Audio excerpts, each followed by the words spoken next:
Conan O'Brien said, well, once again, looks like all the foremost experts on climate change are being a bunch of negative Nancys. Other tweets from Conan 1.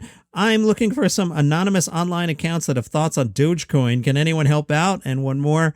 I haven't had one Freudian slip in over a year, and I am trying hard penis not to mess that up. Pete Holmes spoke to High Times, and he said, something I spend time feeling sad about and having empathy for are people who have the compulsion but don't have the talent. That I feel is really, really sad. If someone is reading this and they feel like it might be them, I do think there's a certain extent to which you can improve and work at it and fake it till you make it and get in your bones through repetition. So please don't read this as give up. That's not what I'm saying. I'm actually a big believer of sticking with it and growing. There's a great Lorne Michaels quote, show business isn't fair, talent isn't fair. Meaning show business is like talent, something giving in such gratuitous amounts to Eddie Murphy and very sparingly to others. I've always interpreted it that Lorne would have loved to have been on the show, but instead he chose to follow his talent and produce it. That's not fair. It's not unfair. It is what it is. George Lopez encouraged us to tell people how much they mean to you. I'm not going to make fun of his taco business because he's saying something nice here. As a teenager, George Lopez said he often thought he couldn't imagine life without his grandmother who raised him.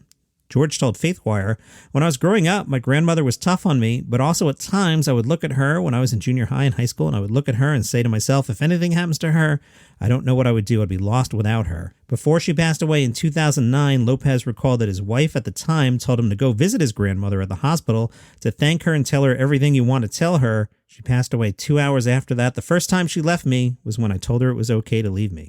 So when they do go, you're not living a life of regret, because also people do that. Like I remember somebody would always have a fight with their mom, and I would say, instead of trying to change her, just be with her. You're not going to change her.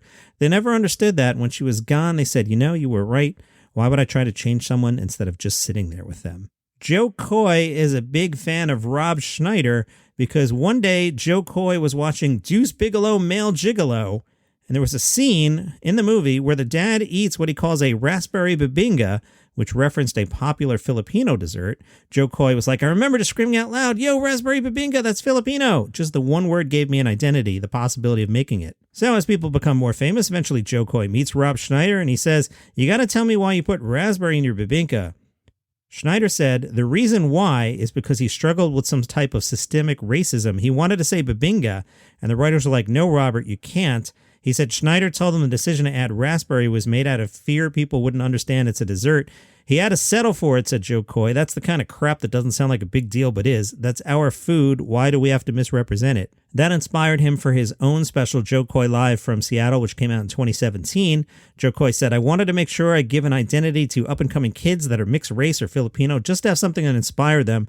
When I'm doing an impersonation of my mom or a joke about nursing, it gives us an identity that makes us proud, and that's what it's all about. We're all relatable. It has nothing to do with ethnicity or race. Funny is funny. I want to show that it's possible to stay true to yourself, talk about your culture, and still be funny.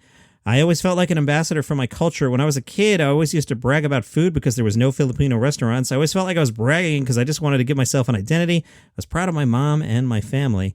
So when I shot In His Elements, it wasn't even trying to be about making a funny stand-up special. It was about giving an opportunity to a bunch of Filipinos that are struggling.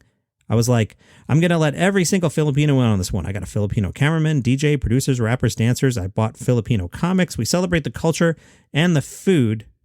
That was me for 30 years wishing and praying that we had something on TV we could identify with, and that's why I did it. The Hollywood Reporter asked Bill Lawrence, creator of Scrubs and some other great shows, what could you get away with then, specifically here about Scrubs, that you wouldn't be able to do now? Bill Lawrence said, on Scrubs, we did an episode in which Judy Reyes and Sarah Chalk were trying to get medical marijuana to relieve a chemotherapy patient. Scrubs was like 15 to 20 years ago, but we were told we can't do that story even with doctors doing it for a cancer patient. And I was annoyed by it because I thought it was stupid. So I literally said, all right, how about the patient is a virgin and dying and they want to get a prostitute? And they were like, yeah, you can do that, which is what we put on TV, but we shouldn't have put it on TV. But we did because I was annoyed and petulant and a kid. Back when Spin City was on TV, you were only allowed to say the word ass 3 times in an episode of TV, and it would have people that would police it. And I handed in a script of Spin City that had 4 asses, and the standards and practices person sent me a note that said, you're only allowed to use the word ass 3 times, and you have it 4 times on these pages. And then it says, please pick your ass. The Hollywood Reporter spoke to Ted Danson. They were like, hey, Ted Danson, you've played a lot of different characters in your career. You've played meathead, evil, rich, smart. You've even played Ted Danson. Where are you happiest or most at ease as an actor? Ted Danson said, the best joke is the slow, dumb joke, and the older I get, the further away I seem to be. I worked for Mike Schur on The Good Place, and it was like paragraphs of the most heightened Shakespearean language, and it drove me nuts because I had to work so hard for it. But I like doing drama that's funny, and I like funny that has a source of either pain or sadness that's genuine at the core of it. Perhaps next time out I'll pick something that's more Fargo-esque than Cheers, but the opportunity to work with Tina Fey and Robert Carlock on Mr. Mayor came along, and it was a no-brainer because it was this different strain of comedy that I hadn't experienced. Mr. Mayor's pretty good. You should watch it. From the New York Post, a couple years ago at the Comedy Cellar, a guy got up during Jessica Kirson's show and left with his girlfriend. And Kirson said, you guys are such an attractive couple. I hope you have a great night together. I can't even imagine what you're going to do. Everyone laughed because I was complimenting them.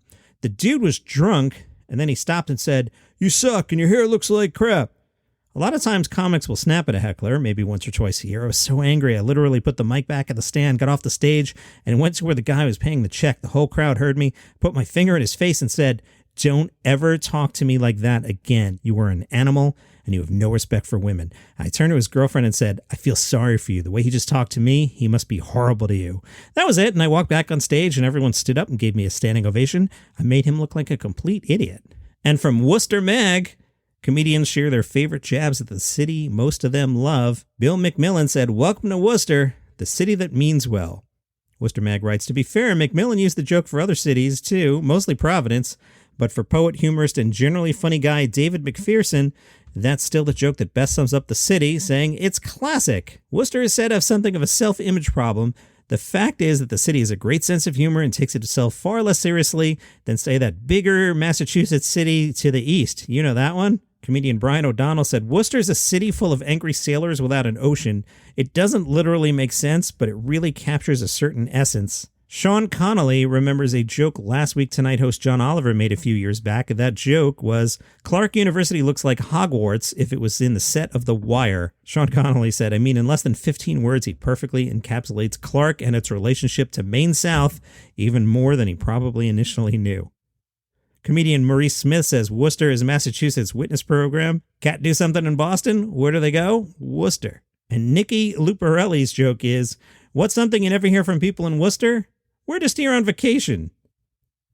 That's your comedy news for today. Follow this show on Spotify, Apple Podcasts, Google Podcasts, wherever you get your shows. See you tomorrow.